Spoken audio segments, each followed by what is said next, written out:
tunauliza ule mzee wa maandamano atuachie nafasi tufanye maendeleo. Na watu ya Kwale, watu ya Shimoni, watu ya hapa, nataka kutolea nyinyi kofia. Mumeonesha ujasiri mkubwa ya kuelewa ya kwamba uchaguzi uliisha. Kila wale walichaguliwa walipata, wale wengine walikosa pole. Sasa ni wakati ya kurudi kazini na kufanya kazi. Sasa wengine wakichukua mawe na kuharibu mali ya watu na kuweka sufuria kwa kichwa, watu ya Kwale mumeamua kutaki upuzi, unataka kuendelea na maendeleo. Ni maendeleo ama ni maandamano? Watu ya Shimoni ni maendeleo ama ni maandamano? Wangapi wanasema tuendelee na maendeleo? Mambo iko namna hiyo. Juzi huyo mzee amelia kwa rais, anasema tufanye mazungumzo. Tukasema basi enda pale bunge, wabunge wako hawa wabunge wako mzungumuze. Mimi na rais tuko busy kwa hii kazi, hatuna nafasi ya mazungumzo. Hapo nataka kwenda mazungumzo. Si kampeni ilisha. Sisi tuko na kazi ya kufanya. Na ni kazi mingi sana ya kusaidia vijana kutafuta kazi. Hata vile umesema tukichukua polisi, jeshi, hii watu waangaliwe, wataangaliwa. Siko namna hiyo. Sasa sisi mtu alishindwa masaa ya mazungumzo na yeye itatoka wapi? Hakuna. Tena tutazungumzia nini? Si alishindwa.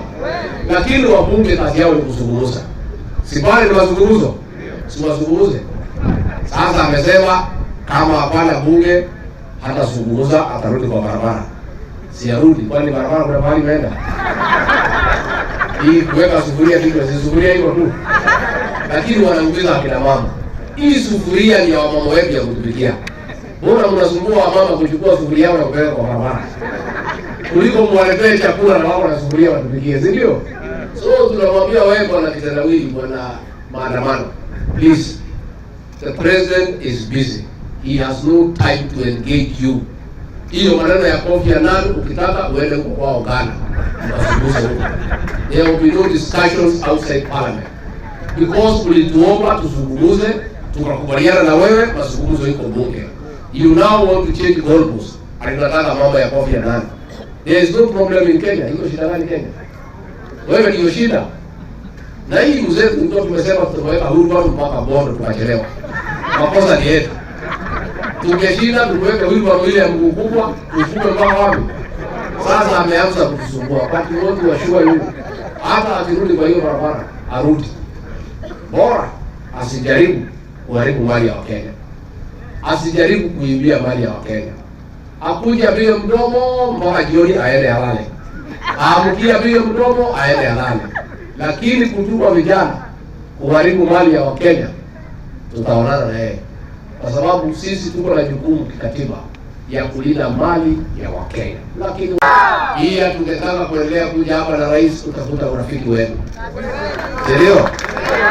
Hapo mbeleni mlikuwa mnatumia kura. Unapatia ile mzee ya maandamano. Lakini uchaguzi uliopita ulituongeza kiasi. Tunataka pale mbele muachane na hiyo mzee ya kuweka sufuria kwa kichwa, mjiunge na William Samoei. Ndio tunafanya hivyo. Kwa hivyo mimi na rais endelea kuja hapo mpaka urafiki wetu ukue wa maana. Na tumeshuhudia zile boti ambaye zitasaidia wavuvi, na hiyo tu ni chanzo, zingine zitaendelea kufika kila mahali.